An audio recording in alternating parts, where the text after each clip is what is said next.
Hey guys, this is part 2 of our little chit chat to Craig O'Shaughnessy, former strategy coach of Novak, the one and only. And we left you guys last time a little bit of a cliffhanger about a big match that was about to happen. It wasn't the one with Georgie Dunstan. Don't worry about that.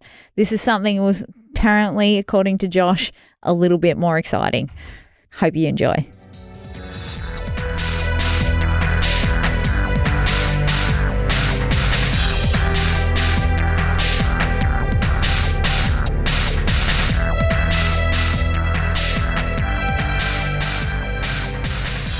The Australian Open final in 2019, which to me is probably as well as I've ever seen Novak play against one of the best 3 tennis players of all time. And he frustrated Nadal in a way that I very rarely, I don't think I've ever seen Nadal feel like he had no chance to play the game that he wanted. He just could not get into his game at all. And he was making uncharacteristic errors.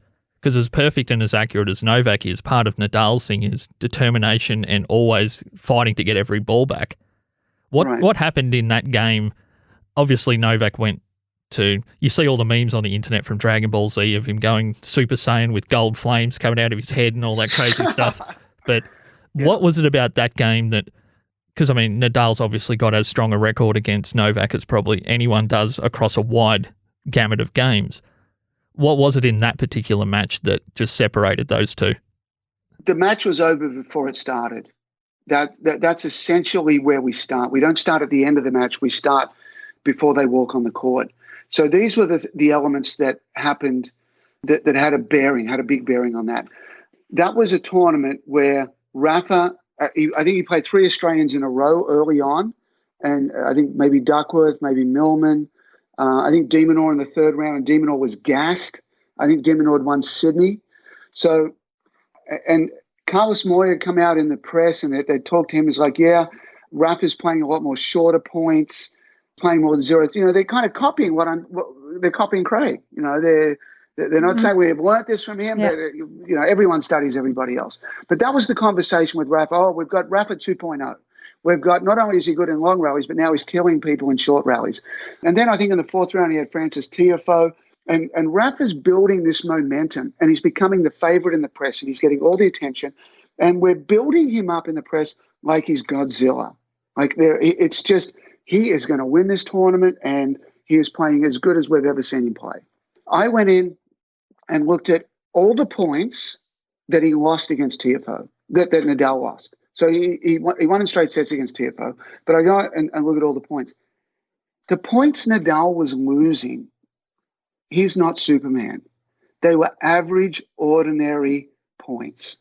So when I have these meetings with Marian Vida throughout the tournament, you know, Marian's hilarious. And, you know, he's like, Craig, have we figured this guy out yet? Have we figured him out? That's Novak. Like, yeah, that's Novak's coach for people that haven't picked that up. Yeah, exactly. From day dot, Marian Vida, and you know, Marian, he's just so funny, and you know, in good English, but a little bit of a broken English. And we figured this guy out yet? Have you got him? Have you got him? And you know, we keep talking about, oh, Nadal looks good. Oh, everybody, the press, and everybody, we're building Nadal up, which ultimately helped Novak. So anyway, I go back and I say, Marian. And I showed him the video. I go, Marian, look at these points. And he's like, oh, not a good error, not a good error, not a good error. And he's like, Nadal's not playing that good. And I'm like, you're right. You're right. People have got it wrong. The press want a story. And we're building and building Nadal up to win the tournament, but he's really not playing as good as he wants. The fact that he's also talking about 0 through 4, 5 through 8, 0 through 4 rally length, as well as the 5 through 8, 9 plus, means to me he's a little distracted. He should not be trying. The shorter points should be naturally flowing. He should not be trying. I've never said no, try and play short points. I said this is where our focus is. This is where this is the strategy you're going to run, and then because of that, then the shorter points will occur. But you don't just go and play short points just to play short points. Another key factor was Novak played Lucas Pouille in the semis. So I always give game plans out, but you know, Novak's going to lock onto them and go through them, but especially so when he's never played a guy. He can't rely on himself. He's not going to go, oh, yeah, I played this guy 6 months ago. I kind of remember. I'm going to look at the game plan. But, I kind of feel I kind of feel it anyway. Against Lucas Pouille, you have never played him. So he's got no option. He is 100%, even if he wasn't, he's 101% into the game plan. And I said, Novak, you got to serve to his forehand. You got to play his forehand. This is an A-B match. He goes out and destroys Pouille because he locked onto the game plan. So now that little precedent of following the game plan and having such unbelievable success washed over into the final. So I said, Novak, this is what you do against Nadal, and you only do this. And so he's just, because he's locked onto the semi so much, like an octopus onto this thing, he's done exactly the same thing in the final. And he's not deviated, and he's not trying other things. He is just all in with what Marin and I provided for that final. And that was it. We know Rafa, like everybody, he's got strengths and weaknesses. We knew where Rafa, there's certain parts of the court that Rafa's weaker. Running out wide to hit a forehand, he's weaker. Attacking him in D, he's weaker. But you got to have ways to set that up. And, from the 2 points in, every shot was to script. The first game, every point's to script. And, even before that, people were coming up to me and going, Craig, what's Rafa's going to win this. I'm like, Novak and straight.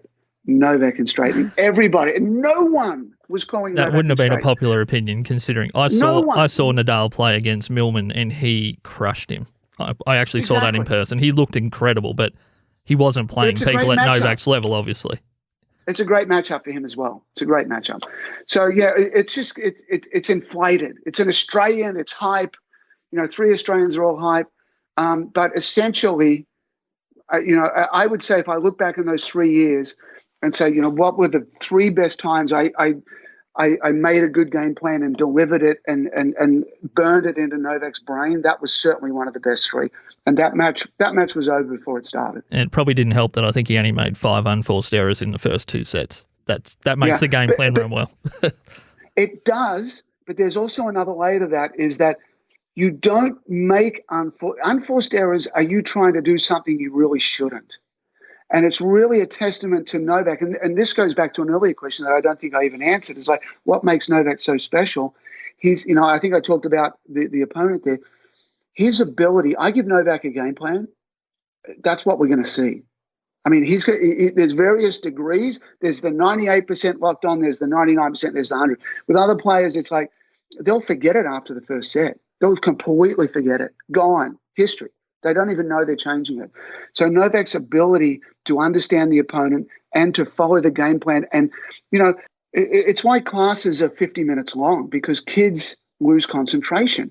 Novak's ability to maintain concentration and never lose it is unbelievable. So that brings just to my second game, sorry, Mel, and this is the one that I think we're all hedging towards because I want to talk about your involvement with Wimbledon more broadly. But the 2019 Wimbledon final was one of the most beautiful and at times ugly matches that I think has ever happened. But I watched that entire game. I think it clocked in at 5.5 hours, or I think I started watching it at midnight and I didn't go to sleep till 5:20. That was against Roger Federer. How do you make a game plan for the first time ever, Craig, that they're going to go to the extent, they're basically going to go to a 5th set tiebreaker after the 12th game?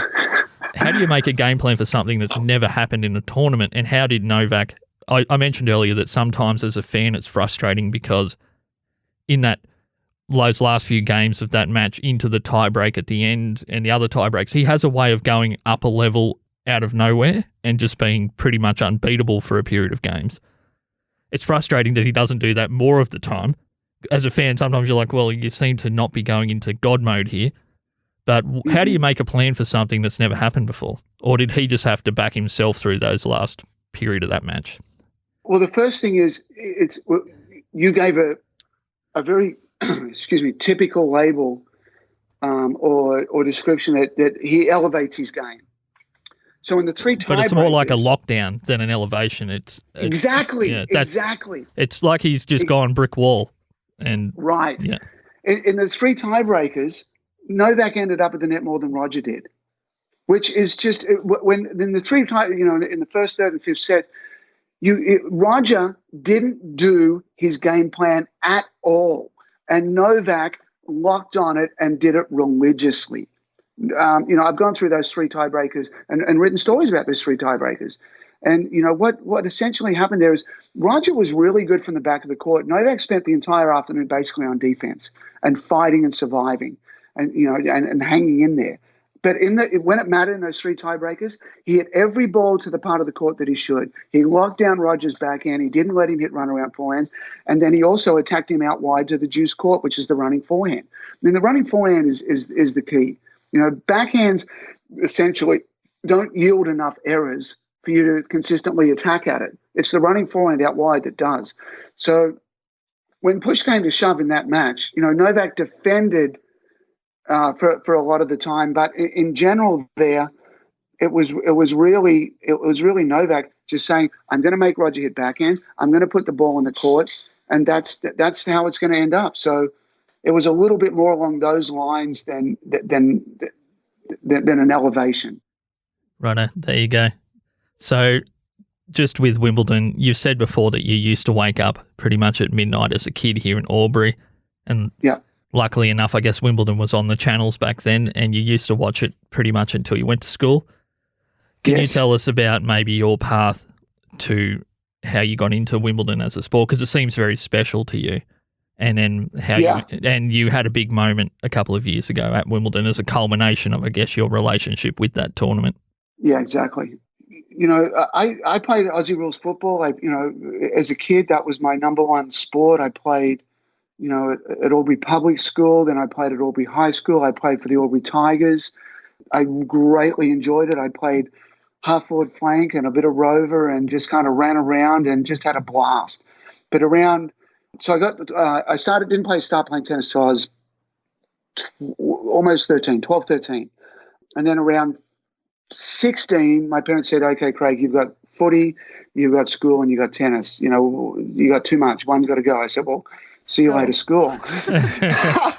They said, "Not quite." So around 16, I don't think I played under 18s. Maybe I just started, but then I got really involved in tennis. But I loved it. I lived 10 doors up from the Forest Hill Tennis Club. 3 courts in that intersection, and George Schumack was the old coach back there, and Frank Tynan and Phil Shanahan, Ken Wirtz, Rodney Wirtz. All of these guys were my mentors, and I was down there 7 days a week. Early on, tennis hooked me, and in the summer you go down and play on the grass. And Frank Tynan, had a huge bearing on me. And I used to play with Paul Spargo a lot, and Nick Spargo, his brother. 2 footy players from Albury, and tennis was a really big deal. So Wimbledon was a really big deal, and John McEnroe had just come on the scene. Back then it was 79, 80, 81. I'm in high school and I'm all into tennis, and I'm playing my first pennant. Paul and I think Mark Lanham and Nick Spargo, we played. It goes A1, A2, A3, B1, B2, B3. That was it. 6 divisions in winter, or maybe winter and summer. So we started in the worst division, B3, and won it. And they put us, because we did better, they put us the next season in winter. So in summer we go to B1 and win it. And then the next season we go to A2 and win it. And then we're in A1, and I think, I don't know whether we won A1 that year, but certainly in the next one we won A1. So I had this really quick progression through junior tennis in Albury because I played every day. Mm-hmm. I mean, I literally played every day. I got on my bike, I went down, I just played till it was dark, and I played set after set after set.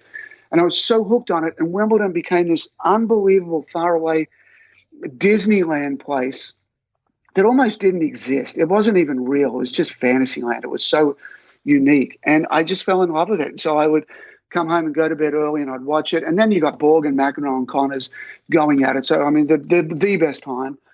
And then I graduated high school in 81. No, I graduated high school, in 84.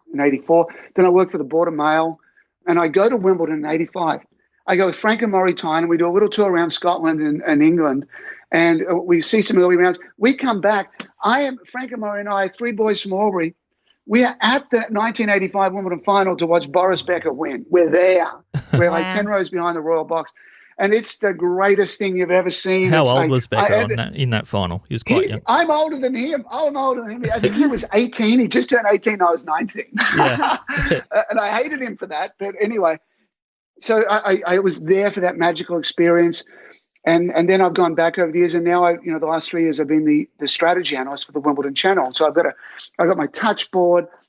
I think a lot of it is it's a collision of three pathways that are not normal. These three pathways don't normally collide. So the first is I played a lot as a kid. I just played a ton, and it's not necessarily that I didn't play on the pro tour, but the passion to be involved in the sport. Then the coaching side. I've coached for a lot of years now, and I've coached Novak to win 2 Wimbledons and Grand Slams, but I've coached a lot of junior academy tennis and a lot of kids and a lot of ladies doubles, and 30 years of coaching. But then there's also the technology side. I'm really into the technology side. So, I know the sport, I've coached the sport, and I know the tech side of it. And I guess you also add in, I can relate it because I've got a journalism degree and I work for the Border Mail. So I can relate what I'm learning. It's not often you get the tech side and the journalism side. Oh, and the guy's coached for 30 years as well. Those three don't typically come together. You find a coach that doesn't know how to say what he's doing, or you find a journalist that doesn't really understand the sport, or you find a tech nerd that can't apply it. They can't make it relatable. So I think it's a combination of all those things that kind of make what I do a little bit different. You're the ultimate slashy. There we go. There we go. I don't know if you've heard that term before. I think I've made it up a few times. I've heard you say that about one other thing, and it was completely contextually different. So, is it the slash outside off stump? It just kind of having to swing at everything. No. Yeah, well, no. Okay. It's you've got to be across so many different areas to be good at it. But like you were saying, like with your other statements, you don't necessarily have to be the best at it all. Exactly. But to be across it. So obviously that puts you in a much higher stratosphere than a lot of other people that can only slashy a couple things. So I like it. Being a coach / analytics expert / former player, etc., you had the opportunity to do something at Wimbledon that I don't think anyone outside of a certain group of grounds people had ever had the opportunity to do. And I remember I heard you tell this story on the local radio here a couple of years ago, and you just lit up talking about it. Yeah. Can you just tell us a little bit about what you had the chance to do, Craig, at Wimbledon that few people have? Yeah, I mean, apart from having kids and getting married and all that stuff, I mean, there's nothing compared. And your dogs on Instagram. Yeah, my dogs. I love my dogs. So it's the final. It's the final of Wimbledon, and it's 2018, and Novak's playing Kevin Anderson. So I've first of all I've coached Kevin for a period of time, and I'm now currently working with Novak. So I've got a little history with both players and a lot of history currently with Novak. So not only do you say, oh my goodness, I'm delivering the game plan and I'm coaching the guy and doing the strategy to win a Wimbledon final. That's the ultimate. It's absolutely the ultimate for any person. So I've got that in it. Then I'm working for the Wimbledon channel and I commentate it. I mean, to commentate, to be in a booth on Wimbledon Centre Court and commentate that's another goal. But it gets better. It gets better. Grant Canton is the head groundsman at Wimbledon and a great friend. I come from the Albury grass courts. Shane Reed, who is currently the groundsman for Albury and Wodonga. Yeah. I hired Shane full-time in Wodonga. When Shane had only been on the job as kind of the second in line groundsman at the Wodonga Tennis Centre, and then I think it was Paul Prentice was the groundsman. And then he left. His wife got a job somewhere else, and he left. And so they're like, "Oh, let's do this big search all over Australia for the best groundsman." I'm like, "No, we're hiring Shane. Shane, we're elevating him." So Shane goes over and does a stint at Wimbledon over one of the years, and through Shane, he introduces me to Neil Stubley and Grant Canton, and I get to be great friends with these guys. So we have 9 o'clock coffees on set. We sit on the side of centre court. And with the two groundsmen, we talk grass courts. I mean, it's just heaven. Yeah, it's the best thing ever.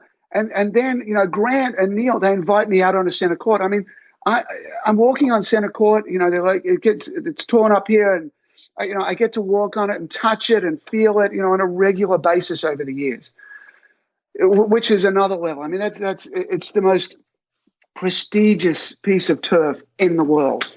So then, throughout the tournament, Grant, they put the nets up, and I talked to Grant. I'm like, I'd love to be able to put a net up. It's like, he goes, literally, no one except a groundsman's ever done it, but I'm going to let you do it. I'm going to let you do it. I'm like, mate, come on. Are you serious? He's like, yeah. So I was supposed to do it. There's like a 12 o'clock time that they do it. I was supposed to do it during other rounds. And I think one day I forgot at 12. Another day I think I had something to do for the Wimbledon channel and I missed. And Grant's like, you missed your chance again. And then it gets to the final. And I'm like, I go, there's no way this is going to happen. He's going to let me do this. Something's going to go wrong. But at 12 o'clock I turn up and he's like, you're here. And he goes, give me your phone. I'm like, what do you mean? It's like, I'm going to record it on your phone. So he goes, you're going to take I go, what am I going to do? He's like, you're going to take the net post. You're going to take it out. You're going to put it in the ground. You're going to clip it into the ground. You're going to put the net on and you're going to wind it up. You're going to do all that. Today's your day. And that's what I did. I put this 50-pound post on my shoulder and walked out on center. I was floating. Was there etiquette about how you had to do that? Were you familiar with the etiquette or just the best don't way hurt is yourself? It has to be on the shoulder. Yeah. Because if you kind of carry it here, it can get, you can drop it. And the last thing you want to do is put a big dent in center court on the last day. So put it on the shoulder, hold it firmly, walk it to the other side of the court, take it off the shoulder. And then there's a metal plate in the ground and there's a clip. And so you kind of it's square and you center it down and you hear it clip. And once it clips, it's in. So there's no can't ever bend. And once I clip it in, it's like, is this happening? And he's filming it. There's video. So then, we get the net and I wind it up. And I mean, literally, it's the greatest thing ever to I wish have that people could see final. the look on Craig's face right at the moment. It's a look of pure joy. I don't know why, and I don't know why it's this way, but I got as much pleasure out of putting the net up as I did of coaching the guy to win it, because I just have that tournament and that place on such another level, and to do something that nobody's ever done is, it's amazing. So, and then he wins it. So, I mean, what other box can I tick? Yeah. And it was the start. It was the restart of his ascendancy, that particular. Yes. And Anderson had just beaten Federer, and like he was coming in as good a form as he probably had ever been in, like at that point, like that deep into a tournament. So. Yeah, but and the thing too is that Kevin had that really long match against Isner in the semis. Was it 16-14? I think it was 2018 or something in the fifth, and that gassed him. So, that was a match. Not only do I know Kevin inside out and his patterns, but, and Novak broke him in the first game, and I'm like, this was already over, but after that break in the first game, I could announce, patrons, we can all leave. They must finish the match. They must keep playing. But if you want to leave now, you can. And don't forget, I put the net in. Yeah. I'm that guy. Can I just say, I've never heard anyone so excited to put the nets up. Like, from a local tennis perspective, that's the last job that you want to do. God. And you do not want to be the one that has to roll them up at the end of the day either. To get the role of putting the nets up just also blows my mind completely, because that's just like the chore to do, the start of the thing. Well, and how do you measure? Is it just to your hip? They have an official stick, and the stick goes up past the top, and then there's a line on the stick, and so you can be exactly right. But I think my first ever job I ever got money for was the rolling and preparing on a Saturday morning the Forest Hill tennis courts. Yeah. So I would go down there early at 9 and I'd water them and roll them and line them and then put the nets up. And that's what I did. That was my first job ever. So putting a net up is something that is so mundane, but I somehow found a way to make it one of the greatest highlights of my life. That's awesome. It's I don't think a lot of people appreciate the work that goes into making those courts what they are. And I do know Shane Reed, and I did have him written down to mention him because I'm best friends with his wife actually, and it's often like, what's Shane up to? Oh, he's just popping off to do the Davis Cup courts, and it's just Wodonga is very privileged to have such an amazing facility over there that he looks after. And potentially a lot of locals around here don't actually wouldn't have even heard of his name or no, because he's sort of a bit of a under the radar like you, hey? And what we have here on our doorstep is an amazing talent. And like you said, he's been over to Wimbledon and he introduced you to those people that then got you to put. So do you owe him a drink? Have you bought him a drink? Yeah. Oh yeah. Don't worry. We've had beers at Wimbledon. We've both been over there. Shane and I were. I think it was the 20. When did he beat Roddick? What year was that? Federer beat Roddick, 2004 maybe. I think Shane and I were both there. Yeah. Yeah, we both crammed into. He was working with Channel 7, kind of doing 2 gigs there, and we both got into that. You know, there's that really low slit where the TV cameras go close to the courts. Shane and I were both in there, crammed in there, watching that final. Shane's a massive Federer fan, massive. Yeah. So he's not too happy that I spent a few years in Novaks camp, but yeah, Shane and I. When I moved back and took over, I became the president of the club in Wodonga and then the club coach. And Shane came on during that period. So yeah, we've got wonderful history. Great guy, and he's excelled. He's the best in the business. Can I ask a question but just to finish up today, Craig? And you've been super generous with your time, and obviously as a tennis nerd, I've been this is the most excited I've been about anything in a while. Yeah, it's usually me that's jumping up and down on the stair. I'm just like, just chill. I'm the one that has to chill today. When it comes to Albury Wodonga, and this show mostly is made for this part of the world, and we feature people from around here and also people that have a history with the place. If people ask you about where you grew up, people in Austin, or as you travel around the world, what is it that you tell them about Albury Wodonga that maybe allows them to understand it's a special place to you, or what you find special about it?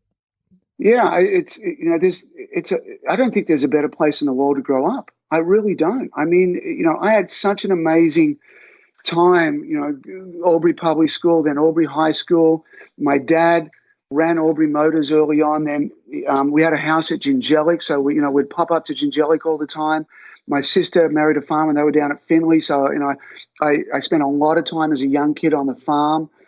As an outdoor area with the hills and the lake and the mountains and the skiing, and you've got everything. I mean, there's some of these kids that grow up in big cities that all they see is this concrete jungle, and they live in high-rise apartments. I mean, I grew up in Forest Hill Avenue, and you couldn't hope for a better childhood. You're riding your bike around everywhere. You're in a country town. Everybody knows everybody. The quality of life is amazing. You can go to Melbourne. You can go to Sydney. If I played one winter at Pennant where I got on the train at 7 a.m. and went down to Melbourne and played and came back at 10 o'clock at night on a Saturday. And, if you want to go bigger, you go bigger. It's there. Sydney and Melbourne are there. But, my childhood and the quality of life, the simplicity and quality, and, it allows you to be a kid. It allows you to play sport. I mean, we are just mad about sport, and, it's very, very special to come back. I tried to move back once, and it just wasn't the right time in my life. Where I am now in the States, I'm close. Last year I had 8 trips to Europe. I mean, unbelievably tough to do that out of Australia. And then I'm in Europe, and I'm back in Australia. So at the moment, what I want to do, I'm attracting and wanting to do a global audience. I love taking what I do and delivering it to Italy and delivering it to Australia and delivering it to China and going all over the world and going to these different places, going down to Mexico and doing it. So it's just a good fit. And Austin feels like Australia. It's a real country feel. As I mentioned, I see coyotes walking by the back of my house out here. But, there is no place like home. I am dying to get back in January. I hope it's possible. If it is possible to come back with the coronavirus, whether the Australian Open's on, whether it's possible for me to come back, I hope it is. But, I would say that there is no better place in the world, any country, any spot, raise your kids in Albury Wodonga. Awesome. It's a pretty big testament right there. It is. And I mean, you're a testament too, Craig, of someone that is from, and Mel and I have talked about this with past guests before, the fact that you grow up in a city, well, globally that no one's probably ever really heard of, and even within Australia isn't one of our 10 biggest cities by any means, doesn't mean you can't do something at a world-class level. Of course. Yeah. I think it more so it sets you up for that. It gives you appreciation. I mean, we're a country town and the world's out there. And if you want to go conquer it, go get it. And, you know, Albury's a very successful, dynamic, confident city or cities. And, you know, I think growing up there was a perfect springboard for me to do what I'm doing right now. I don't think in any form or fashion it held me back. In fact, I think it set the stage perfectly. That's amazing. So can you just give a shout out to your own social connections and that so everyone can get on and learn how to tap into other people's brains better? Well, if you like tennis, my website's braingametennis.com. If strategy, if you know, there's entry level stuff in there, there's more advanced stuff in there, but that's what I do. I am on Twitter because it's just instant. You know, you're at a tournament, you travel. I've got on my camera on my iPhone, I got 73,000 photos. I take photos. You know, I basically, I'm a photographer who does tennis coaching, but I'm an iPhone photographer. I just love taking pictures of places I go to and my family and my dogs, and you know, just photos are good. So on Instagram, I put stuff out on there. On Twitter is more instant stuff. They're all a little bit different, and sometimes I do a lot more on social than not. So that's kind of where you can find me. Craig, I'm running out of slashes. You can't keep throwing more things in just slash there. Apple photographer. Yeah, just slashy this, slashy that. I'm gonna have to. Could I just finish up with just one last thing, Craig, if you have a sec? Yeah. Given where you are in the world, can you just tell everyone, just to finish up, the names of your dogs and how that plays in Texas? My dogs are Pompey and Ash, and they're German short-haired pointers, and they're grey. They're like a grey and black pointer. Some German short-haired pointers are brown, but you know, you're looking for dogs' names. You look at them, and you know, you look grey, and you Google grey dog, and you know, you eventually come up with Ash, which is grey. And I literally just come back from Italy, and I just driven by Mount Vesuvius. I've just driven right by Pompeii, and you know, Ash leads itself to volcano, and I just actually driven by Mount Etna down in Sicily, and I'm like, you know, that's how it went. It was a grey dog turns into Ash, turns into where I just was in Italy, turns into Pompeii and Ash, and that's how you name your dogs. Yeah, and they're very, very awesome. I follow you on Instagram, mate. So, yeah, they're great. If nothing else, follow the dogs, people. Follow the dogs. And Ash is special because she's half German Shorthair, she's half greyhound. She's got one brown eye and one blue eye, and she runs like the wind. So, I love them to death. I run them 3 times a day now. I get on my bike and go on the trails, and they run, and they have a blast. So they're in a good place. And they're chasing road runners, which are chasing coyotes, I'm assuming. Yes, they are, and they like the odd squirrel too. They really get after the squirrels. Excellent. Well, Craig O'Shannessy, thank you so much for joining Punching Sideways. From our little part of the world, being someone from here, we're very proud of everything you do. And as a tennis fan, it's been one of my life goals, really, to talk to someone that's been around the sport and in depth in these huge matches, which I've watched and rewatched many times. So thank you. And thanks for working out Georgie Dunstan for me. Just about 25 years too late. Yeah, I've seen a lot of Georgies over the years. Josh and Mel, thanks so much. Great to connect with you guys. Great to connect back with Albury, and I really appreciate you having me on the podcast. Thank you very much. See you, mate. Okay, cheers. Bye. Wowzers. I'm wide awake now. So am I. Yeah, that was really, really cool. Craig O'Shannessy, so many local connections as he's just like pilfing names out at me. Paul Spargo from, like, I remember him coaching.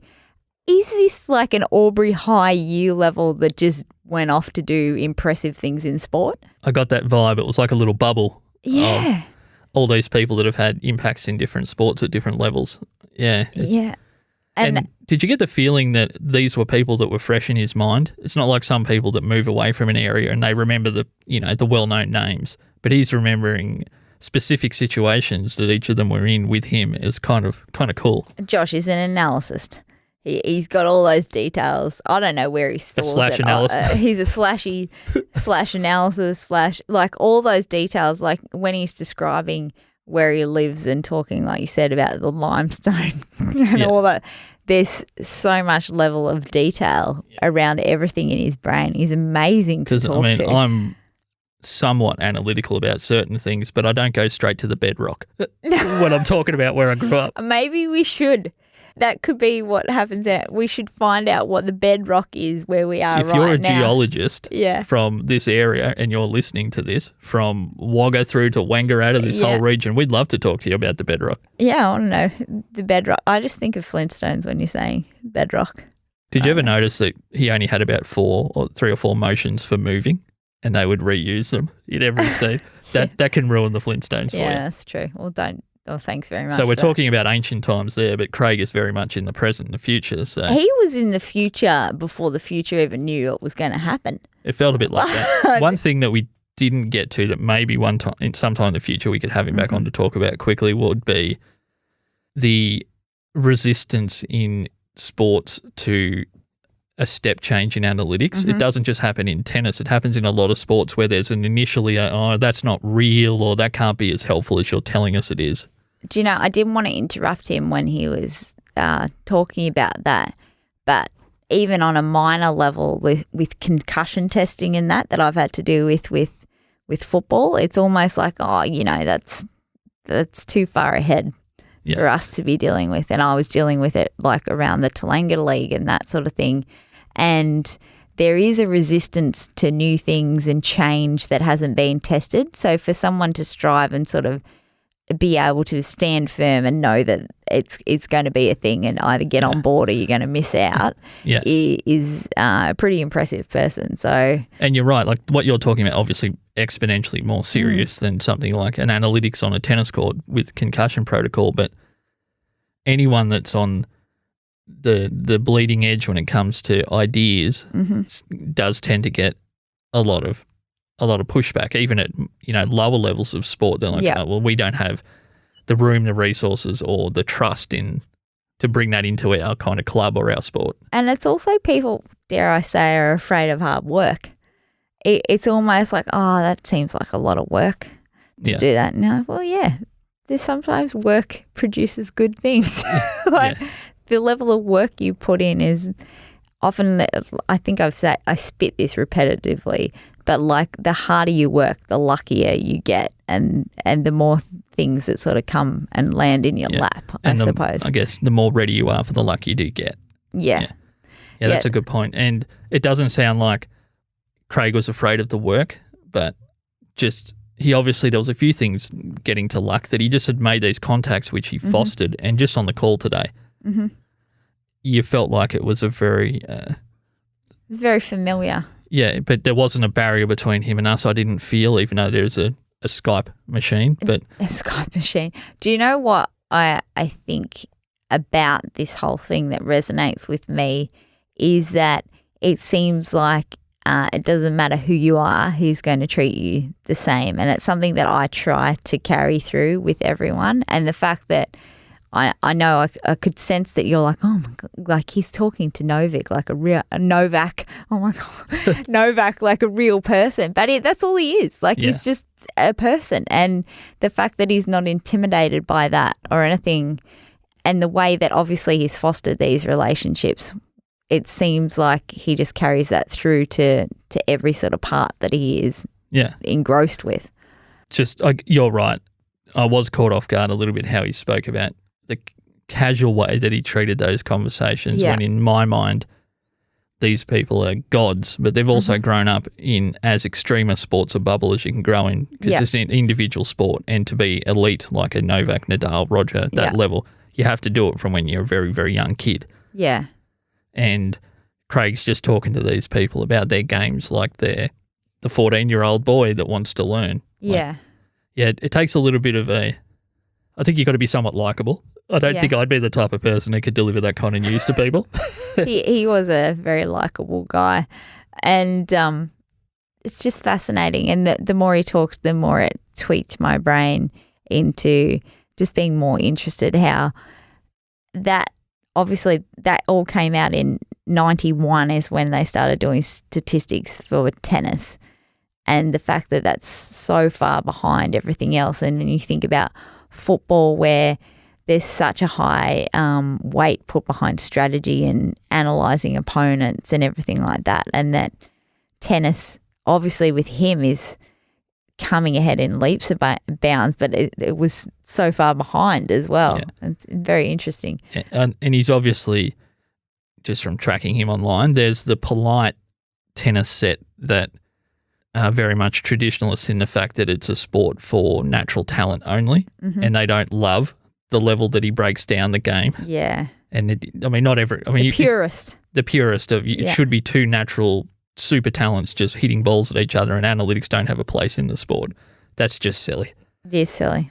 I know there was a little bit of flack, wasn't there, when he broke down Ash Barty and analysed her, and poor old Ash got beaten. Yeah. And they were like, I think it was something along the lines of, and you probably got the direct quote of this stored in your head, Josh, but like, how can you go against an Australian like that and get her beaten? And I think Craig was pretty much like, I don't work for tennis is an international sport. Yeah, I don't work for Tennis Australia. Yeah, pretty much. Yeah. True. One thing I would like to I'd love to see him in person, I think. I don't know. Just to get a feel for the guy in person. Yeah, well, I'm actually going to hit up Shane now. So now that I've talked to Craig, I want to see. Well, you brought it up in the interview. We've got, and it's from talking to people that lead to other people too. You don't always, and this is a connection for everyone listening that Mel already kind of had but didn't realise. That it was connected. Quite as strongly maybe, or as directly as what, you now know that it is, that there's a kind of a triangle there. Yeah. So, one of my best friends that I grew up with, her husband is Shane, who's been over to Wimbledon and does the Wodonga tennis courts and does an amazing job over there. And I don't think there is necessarily a real appreciation unless you're in that bubble, I think, which I think is across all boards. Like, unless you start getting involved in the music scene, you don't really appreciate or know the depth of what we have around here in Albury Wodonga, per se. So that's a faux pas on me. So I apologise about that, and I will. Yeah, but it brings you brought up music. It highlights that, and particularly as an artist, I always found it's very easy to forget the risks that other people are taking, whether it's putting, you put a band on, you have to have 5 more security guards over a certain number of people, or whatever the rules happen to be at the time. Like, that's something I wish I could go back and just know that I'm going to appreciate every person working at these venues that I'm playing at, the people that booked us, the people that are doing the sound. They're going out and they're working these weird hours, and you think they get paid a fortune, but they're there from 12 till 3 in the morning, and their hourly rates, like they're flipping burgers. Yeah. I really wish I could go back and just understand that everybody is giving time and effort, and like with the music around here at the moment, venues just have to work. It's just everyone, like, obviously there's the people that everyone know, but every part of that puzzle is just as important. Without the sound guy, the musos don't get heard. Without the lighting, you can't see them. Like, there's so many different bits that go into that. Like, I never went, Mel, to when we got compliments about how great we sounded, I never went to the sound tech and mentioned, sometimes you would if you happen to be hanging out with them, but I never made intentional efforts to say, look, just so you're getting this feedback too, we got told we sounded really good tonight. That's all you, because we're the same band. Yeah. Like, it's something that, if anyone's listening to this and you're younger, particularly take these things on board, that there's layers of work going on behind so much stuff that people don't get thanked for. Yeah, exactly. One thing, we are incredibly fortunate, and Craig just highlighted how fortunate we are to be living in Albury Wodonga. But off mic, he mentioned that the day we've spoken to him, there was 30,000 cases of coronavirus diagnosed. New cases, was it? New cases in Texas. Not America, in Texas. I think it was Texas. Holy crap. You went, yeah. I think you went there. I was just chatting to him, and so that's, and we're complaining about sort of, our restrictions and everything like that. But he was saying he is self-containing their family himself, because it's so scary out there pretty much that you just need to just hole up and stay inside. Otherwise there's so much risk outside. Jeez. Yeah. Okay, that's intense. It is intense. So this is probably an inappropriate place to ask for a coffee, but let's do it. Yeah, let's have a coffee. I wouldn't mind a coffee. I did have to get up real early for this. Yeah. And I did work last night. So you're not as over it as what you said you were in the intro? No, I'm definitely – no, I'm one of those annoying people that once they're up and talking, they're like on immediately. And it's like, why are you doing this to me? You were like, I was working my way up to 100 Ks an hour and you were already at 100. And I think we had a little bit of a head-on collision to begin with. I think that was, a bit of a head-on collision. You should. Yeah. I've normally got a lot of the setup done before you get here, though, so that was partly my fault. I got down here 15 minutes late. Yeah, okay. Yeah, right. Yeah. So it's on you. Yeah, it's really my fault. It's actually somehow. nothing to do. It's always your fault. Yeah, no. Yeah, that's it. Deflect. You can deflect us a few coffees at supportpunchingsideways.com. We really appreciate the people who have done that recently. Yes. We'll give a shout out in an episode that Mel and I are just going to do soon to everybody who supported us lately. So we need to do an episode because the whiteboard is getting very full. We have a board that's getting full, and I've got other stuff in my messenger from people that also should be going on the board. So oh, really? Yeah, I've got to go back through it now and actually put them on there. We might have to get another whiteboard or just start doing a few episodes. If we could throw our coffee money straight at a new whiteboard. Yep. Yep. So if you can buy us a coffee so we can get a whiteboard and we can keep adding more ideas, and basically it evolves around me doing stupid stuff, I think. Yeah. And there's a few on there from me saying just random things that are not at the same level of thought that I normally would. And I look at them now, I'm like, yeah, I said that. Yeah. That was stupid. Yeah. Righto. Thank you, Mel. Thanks so much to Craig. To anyone who's listening through this, thanks for sticking that one out. I know that it was very tennis-centric and it was very much for me, but hopefully it was also for you guys a little bit because of the... Yeah, what about me? What about my needs, Josh? Yeah, what about you, Mel? Yeah, because you never get anything you want. Never. Righto, guys. Thank you. Bye-bye. Laters.